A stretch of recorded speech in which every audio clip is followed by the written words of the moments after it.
Okay. Hi, everyone. How's it going? I'm David Limbrick. Tim Quilty. Yeah, and we're your Victorian Liberal Democrats team. We just thought we'd catch up with everyone and let you know what happened at Parliament last week. So the first thing that I was going to talk about was there was a bill called the Justice Legislation Amendment. You may have heard a bit about this on the news.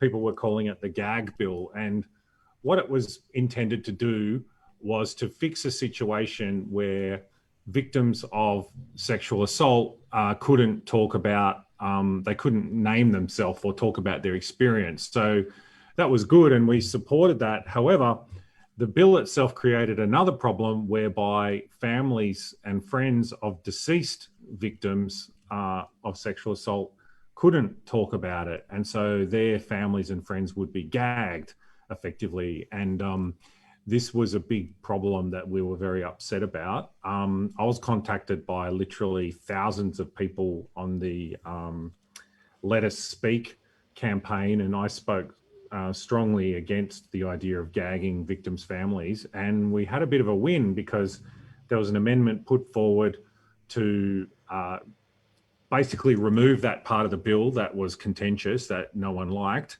and allow the victims' families to speak. And that amendment passed. In fact, everyone in the upper house supported it except for the Labor Party. So, and it ended up afterwards, I think the next day, the Premier apologised to families for putting them through all this. And so that bill is going to go through and we supported it in the amended form. So that was a big win for everyone, really.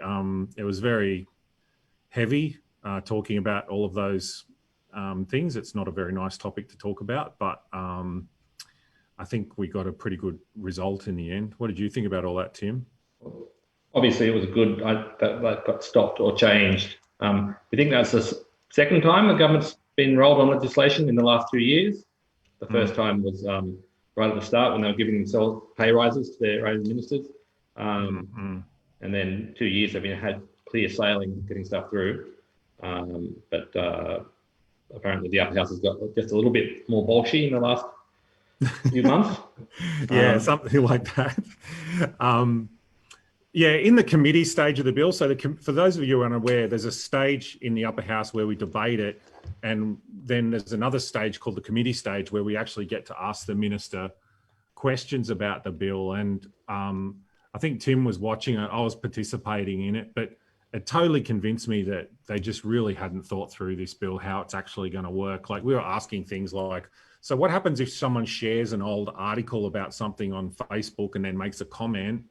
Is that like a new publication and could they, go to jail for doing that? And the answer was yes. So it was sort of crazy, I thought, the idea that all these people are going to be potentially going to jail for sharing old articles on Facebook. It's just crazy. So anyway, it didn't go through. So that's good. And Tim, you brought up a number of other items. You made some requests to the government last week as well. It's already hard to remember what we did last week. It comes in, it goes out. It's like constant performance, and then you forget that and do your next one. So one of the things I talked about was erosion on the Murray-Darling because of the seasonal high flows that they're holding out to pump environmental water down the river. I went out to Cobram on the Monday before driving down to Melbourne and went out on a boat on the Murray looking at how the banks are crumbling away because they hold the water high for months.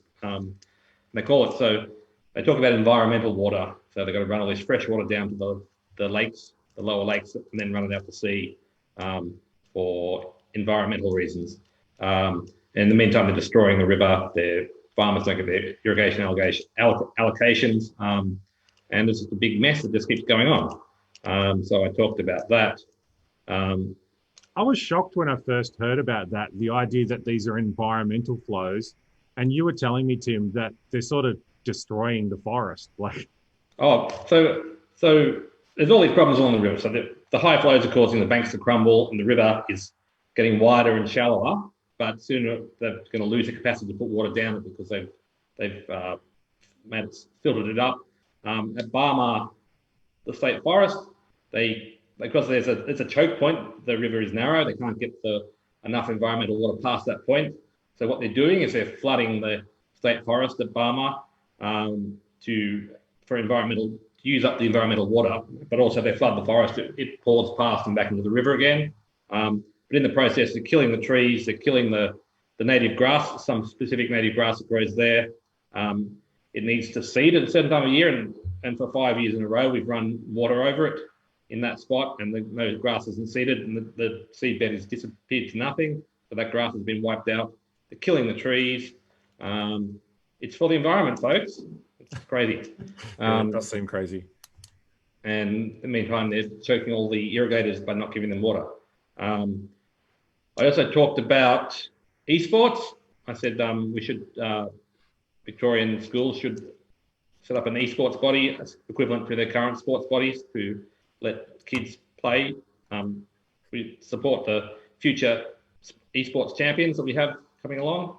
I called for the police to allow conscientious objectors. So when they're enforcing these crackdowns on protesters, we know some of the police don't support it. Perhaps lots of the police don't support it, but they're being forced to do so. So I called on the police minister to allow them to, if the police don't want to participate, to allow them not to. And they might not find they have the numbers to do it at all. What else did I call for? I can't remember. Anyway, I scribbled a note here, but I can't read it. Yes, it was a long week. Actually, it was only 3 days last week. It's always long. Another thing that came up was controversial was the government's camping on Crown land bill. They've changed the Land Act to allow people to camp again on Crown land that's under grazing leases along rivers, and for fairly good reasons. The farmers who leased that land weren't very happy about it. We had a lot of pushback from farmers and a lot of support from fishermen and campers. In the end, we supported that legislation. It was difficult for me to do that a little bit because coming from a farming background, I can see perfectly why the farmers are upset about it.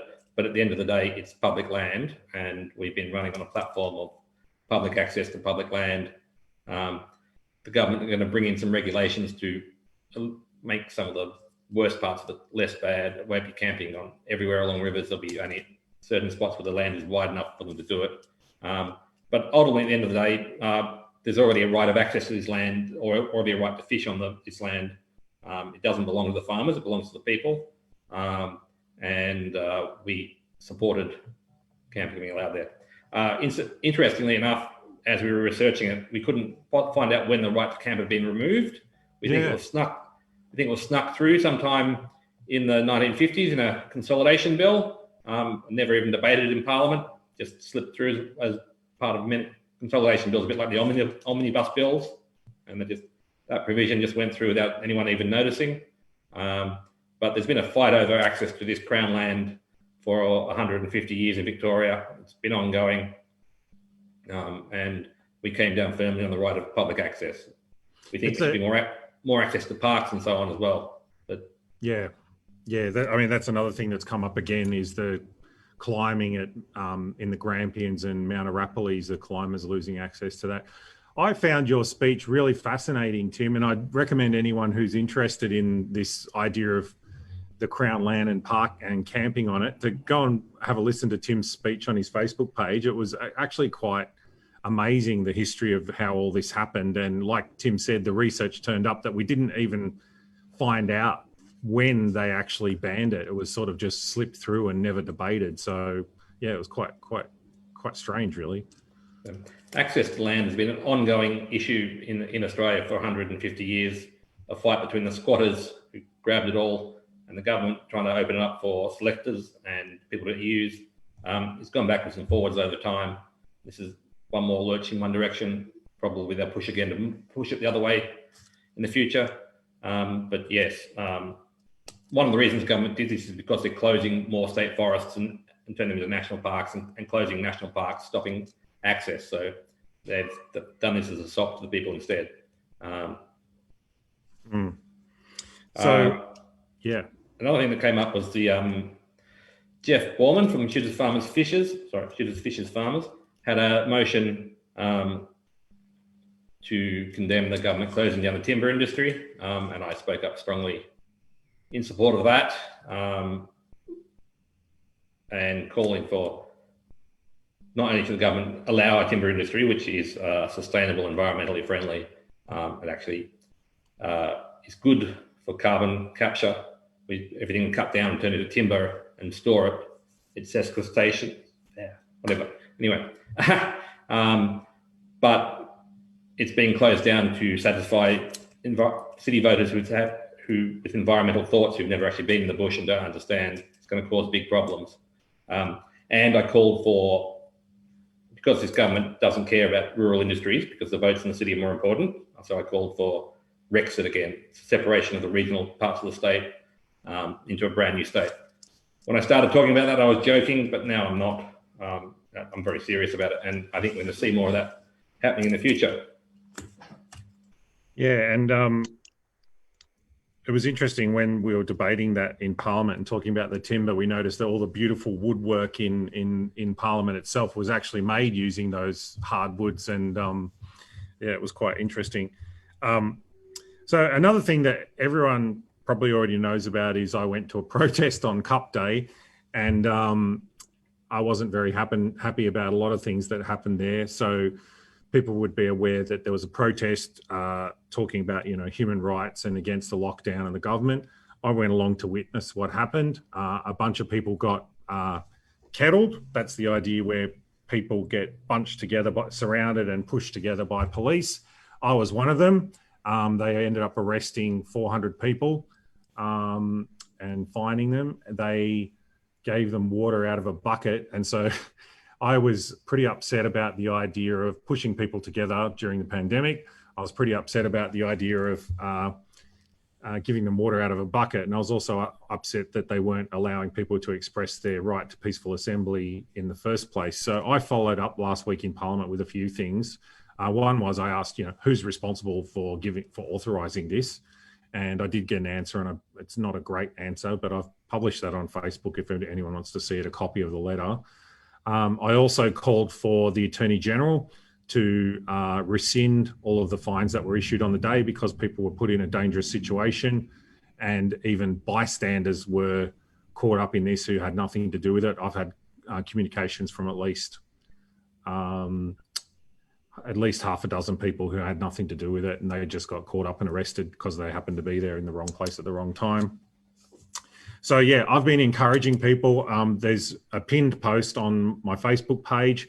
If you've got a fine, there's some information on your options with a fine. There's also some contacts to find legal services if you want to challenge the fine in court, because that's an option.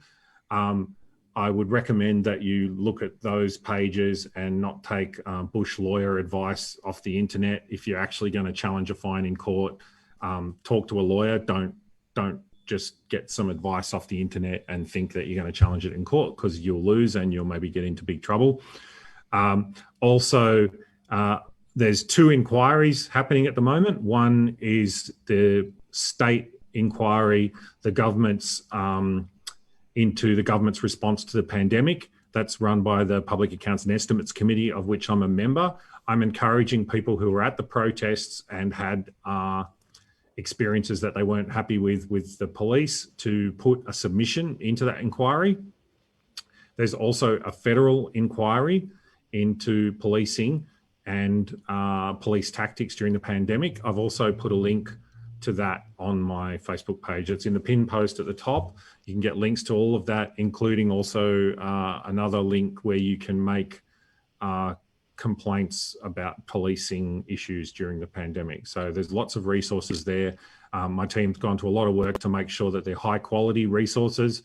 There's a lot of very poor misinformation out there on the internet, very poor legal advice on how to challenge fines. I would encourage you, if you are going to go to court and you're going to fight a fine in court, please get proper legal advice, because you'll end up getting yourself into more trouble than what it's worth. So yes, I'm aware that you can challenge it yourself without a lawyer, but I would advise not to do that unless you really know what you're doing. And Tim was also going to follow up with something on that we've been discussing. So on the 9th of December, which is the second last sitting day of the year,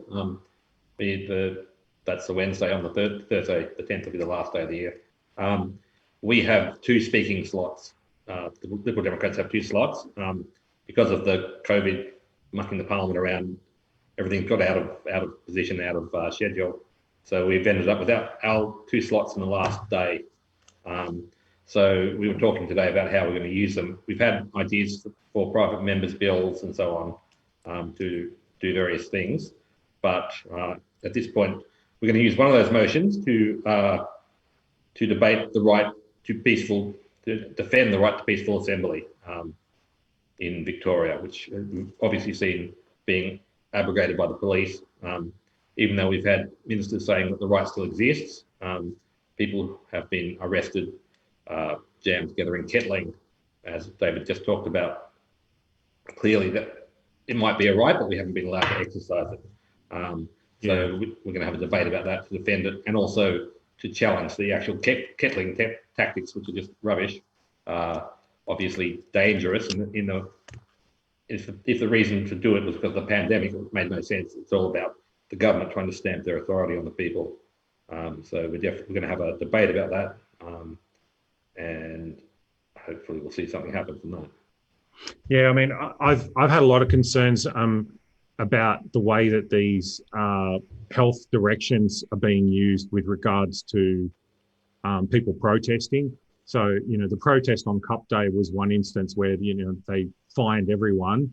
If they were really concerned about the health directions, they wouldn't have pushed everyone together like that. But I've also had reports about other protests. So you may be aware of the Jabberung protests up. They were protesting the trees being cut down in west of the city for the Western Highway. This is another instance where lots of people were given COVID-related fines. And there's been many instances where these COVID-related fines have been given out for reasons sort of unrelated to a pandemic response. So I feel like they're being overused and used as a way to sort of make people reluctant to protest against the government, which I think is a totally unreasonable way to use these fines. So that's very concerning. So yeah, there's a lot of actions. I'll be following up the protest stuff again next week in Parliament. I feel that the right to peaceful assembly is absolutely essential in a democracy. Of course, Tim totally agrees with me on that, which is why he wants to put forward a motion in December. So we will continue lots of angles of attack on this. Another thing that's happened, the Mortialic boat ramp, some of you may be familiar with that in my area. I've brought it up in Parliament a number of times.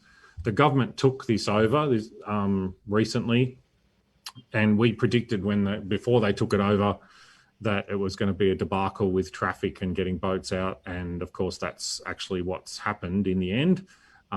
It's a bit of a mess. People are being told to go away to other ramps, even though if you've got a boat over 6 meters, there are no ramps close by that you can actually use. And so that's a big issue. So I'm going to be following that up this week as well, a bit more, and go out there and have a look at it myself, what's going on. Couple of other things. So there was a motion on trade from the Liberal Party on trade with China and some of their recent, I don't know, they're basically trying to stop trade on certain items with Australia and blocking imports. There was a bunch of lobsters that got stuck at the airport and died, and there was a coal shipment that was turned away and all these sort of things. But I used the opportunity to speak about an export that I wanted to stop, and that was the ABC producing programs that ended up being used as internal propaganda by the Chinese Communist Party. So there's a speech about that on my Facebook page if you're interested. But I suppose last year I didn't really consider that I might be the subject of a post on a Chinese Communist Party website, but there you go, I am. So so there's a few articles about that, but they don't like me. So I probably won't be going for a holiday to China anytime soon, unfortunately. I'd like to go there, but anyway, I'm a bit worried about coming back. Another issue, I think going there will be fine. Coming back might be the problem. Another issue which lots of people have contacted me about, and I must admit I was a bit skeptical about it at first, was the helicopters flying over the city at night. I know lots of people have been talking about this, and I've heard lots of stories about it, and we're not quite sure what they're doing. I actually put in a question to the police minister about this. I haven't had a response yet, but one of my staff members told me that he had helicopters flying over his place as well, and he thinks that they were police helicopters. And last night I had one flying over my place, and it was quite interesting. They were flying above my house, or a little bit off to the side of my house, and then they did that for maybe half an hour, and then they moved to a different location, probably I'd guess about 500 meters to a kilometer away, and then they moved to another location to the west of my house and did the same thing. And they've been doing this all over the city, and it's quite strange. And we're not quite sure why they're doing it. So there was another thing with planes flying over, and I did get a good response on that. So there's planes flying in strange routes over the city. That was actually to do with calibrating GPS equipment. There was a big study in gravitational anomalies and stuff, and the government was actually quite good with that. They sent me a big explanation of what they're doing and why they're doing it. So that explains the planes flying around. So that was fine, but we still don't know about the helicopters, what the go is there. And I don't think they're testing gravitational anomalies or anything. So I don't know, what were your thoughts on that, Tim? Well, do you get helicopters in Wodonga like that? Not yet. It'll take a while to work the way up here at this rate. I don't know what they're doing. It's a bit funny. I guess also of interest is they're going to open the border between Wodonga and Albury at Monday morning at 12:01. The border is opening up, so finally people will be able to cross without a permit. The queues where people will be sitting in traffic for an hour will presumably disappear. We're planning a border crossing at 12:01. I just put up an event on Facebook, so we're going to get in our cars, go for a convoy, drive across the river, and stop in a park just across the other side. Maybe have a small drink to celebrate, and then come home again. There's not much you can do at 12:01. You can remove your mask legally once you cross to the north absolutely. side. The mask will be off and out the window. Yeah, you're allowed to do that in New South Wales. Although Dan was quoted last Sunday saying he's going to try and see if he can make sure that Victorians have to wear their masks when they cross the border, which is a complete nonsense. You might need to fly helicopters above the river and watch for it or something. I'm not sure how they can do that, but I think one of my staff said his advisors must have been doing this when he said that. They know it's totally not possible to do that. Anything's possible for Dan. He has emergency powers. Yeah, well, he's still got the emergency powers. So there's a couple of issues that people have been asking about. Every time we do one of these things, people ask about compulsory vaccinations. We don't support compulsory vaccinations. The federal government said that they're not doing compulsory vaccinations, although they are trying to make the vaccines readily available to everyone that wants it. A vaccine doesn't even exist yet. They're testing it, but will it get through trials and all that sort of stuff? It's still a fair way off. And logistics of actually producing large numbers of vaccines, it's quite a difficult thing to do. So they will be prioritising it. My understanding is for healthcare workers and this type of thing first. So, masks, we never supported mandatory masks. I think that's another issue that's come up in the questions. We never supported mandatory masks. I actually think that it's, in the long run, what they've done with masks is totally counterproductive. I would have rathered them educate people on how masks are useful and what they're good for and what they're not good for, and build a culture of people wearing masks when they need them. But because they've forced everyone into it, people are going to rip them off the first chance they get, and they're never going to want to wear them again because people don't like being told what to do. So, I mean, I just think it's totally counterproductive long term. So anyway, I think they've screwed that up totally.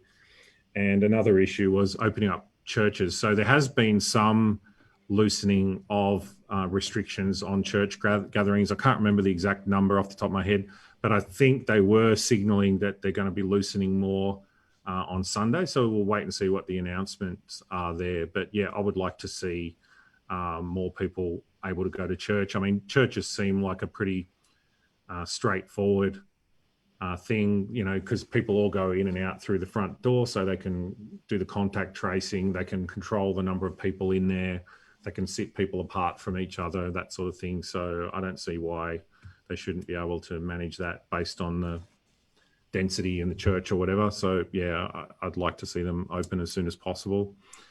I asked a question about the local church, one of the local churches in Wodonga last week, where because their minister has resigned, they haven't replaced him yet, him or her. They, under the government's regulations, they're not allowed to hold services because there must be a minister appointed who's being paid in the role. It's just so they brought this little rule in to make sure that people weren't having gatherings and saying, "Oh, it's a religious gathering." So there had to be a minister who's being paid by the church before they can have a legal church gathering. And because they don't have a minister, they haven't got someone being paid, they can't meet, even though other churches are open for limited numbers. Just another example of unintended consequences. Yeah, and like the government said, and a lot of people said to me that this was insulting to their congregations, because a lot of people said that when the government said, "Oh, you can have church services outside," and you know, for some denominations that might be acceptable, but to a lot of groups that's certainly not acceptable at all. So yeah, they were a bit upset when the government said that. Yeah. So another question, do the people have a right to call a government re-election? No is the answer. So the only way that you can have an early election in Victoria is if there is a successful vote of no confidence in the lower house. And considering that the government controls the lower house, the only time that's going to happen is if government members revolt against the government. A motion of no confidence can only happen once per parliamentary term, and the Liberal Party's already used that up, so that's not going to happen. And there is another method that I can't remember off the top of my head, but no basically is the answer. So yeah, you have to wait until the next election. That's how it works. So yeah. Interestingly, we actually did talk about the idea of recall elections yesterday. I actually met with a group that's promoting that idea. That's actually Liberal Democrats' policy. So the idea of a recall election is when you have a petition with a presumably very large number of people. You know, we're talking, 500,000 to 1 million signatories. And then if those people sign it, then that would trigger an election. Now, some European jurisdictions have this. And it's very, very, I know in Germany they have it. It's very, very rarely used because it acts as like a release valve, and the government knows that it's always there. And if they do stuff bad enough, that the people might actually sign one of these things and they'll get enough signatures to do it. But we support the idea of recall elections, and maybe that's something that we'll talk about. In the next There's different ways you could do it. You could have it for individual seats as well. So yes. So actually I talked with a group about this yesterday, and individual seats we also support that as part of our policy, but there's it's all devil's in the detail of the implementation, because if you have a marginal seat, then you could get people trying to do that for mischief all the time. So it would have to be for specific reasons, such as, malfeasance or corruption or some specific reason. There would have to be a reason, not just because you don't like the local member or something, because I don't think that would actually work very well in practice. But there's issues around the implementation, but the general concept we're very supportive of as a party and as members. So So next week, we're going back to Parliament next week. I will be following up again on the protest stuff. We have some bills up next week. Probably the most controversial. We actually don't know all the bills yet because the government hasn't told us all the bills, but we're guessing. As usual. Sorry? As usual. As usual, yeah. But one of the bills that's coming up is the drug court bill, which is basically allowing a new drug court to start operations. We're supportive of this because it's a way for people to, who are caught with small amounts of drugs, rather than them going to prison and all that, they can have other pathways out. So we think that's a really good thing. So we'll be supporting that. I said something in Parliament a couple of weeks back that our drug laws are bad, and we will support anything from any party, anytime, that will make them better in it anyway. So This might not be the best solution. It's not decriminalisation or legalisation or whatever, but it'll make things better than they are now. So we'll support.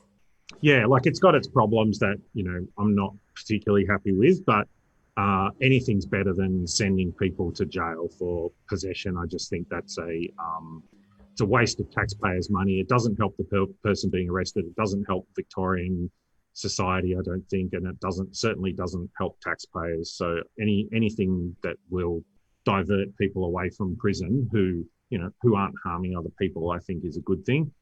And the other bill, which is an interesting one, is the Human Tissue Amendment Bill. And this is a bill where they're trying to give the ability for organ donors to do some procedures on the person before they actually die. So it's quite an interesting bill. In general, we're supportive of the idea of people being able to donate organs. Our main concern with this bill is around the chain of consent. So we'll be talking about that in Parliament next week, but I've got concerns around the idea that if consent isn't given or isn't known, so if they didn't know beforehand and the family is not able to be contacted, then the doctors can decide on the patient's behalf. And I've got big problems with that, the idea there. I'm okay with people giving consent. I'm okay with people delegating consent, but I'm not happy with the idea of doctors assuming consent. That's a big problem. So we'll be talking more about that next week. But yeah, we've got some problems with this bill, even though we're supportive of the general intent of what they're trying to do. There's some details that we're not happy with. I've got a good speech on that, which is praising transhumanism. So yeah, that'll be an interesting one. Yeah, like it raises a whole bunch of issues, but ultimately I can see the benefit in what they're trying to do, but consent is like a real big thing for us. So we need to make sure that that's okay. I remembered something else I talked about last week. My member statement was about our council elections and how we got two candidates elected, Paul on Surf Coast and Olga, my wife, in Wodonga. So if you aren't aware of that now you are. We ran about 11 candidates for council across Victoria, and 2 of them got up and a couple more missed out very narrowly. So now my wife is a councillor in Wodonga. Well done. I have to go and take my kids to guitar practice now because she's having orientation lessons. Yeah. So I think we're just about out of time because Tim has to go out. But got a couple more minutes. Yeah, we've got a couple more minutes. I'm just going through the questions here. How do you get rid of the government? Yeah, we covered that. Would you accept a vaccine that would change your DNA? No, because no such one exists. Can I say on vaccines? I'm going to get one. I'm not concerned. I will get vaccinated as soon as the vaccine is available, but nobody should be forced to get one.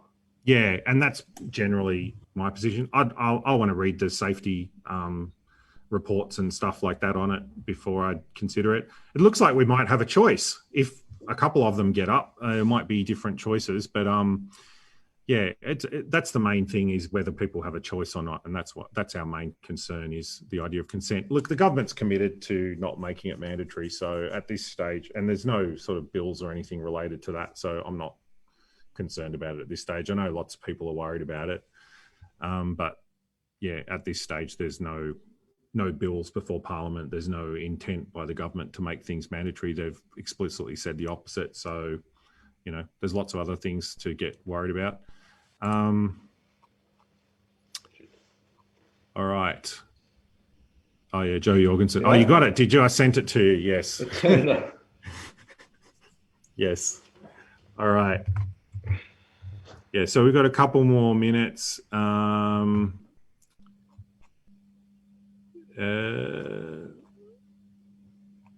just trying to go through the questions. Sorry, guys.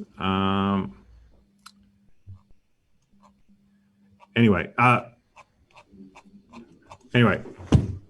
think we'll wrap it up there. But stay tuned next week. We're going to be talking more about these bills that are coming up in Parliament.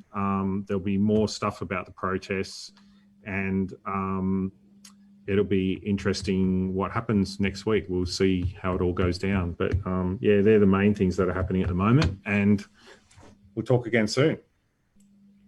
All right. See you, people.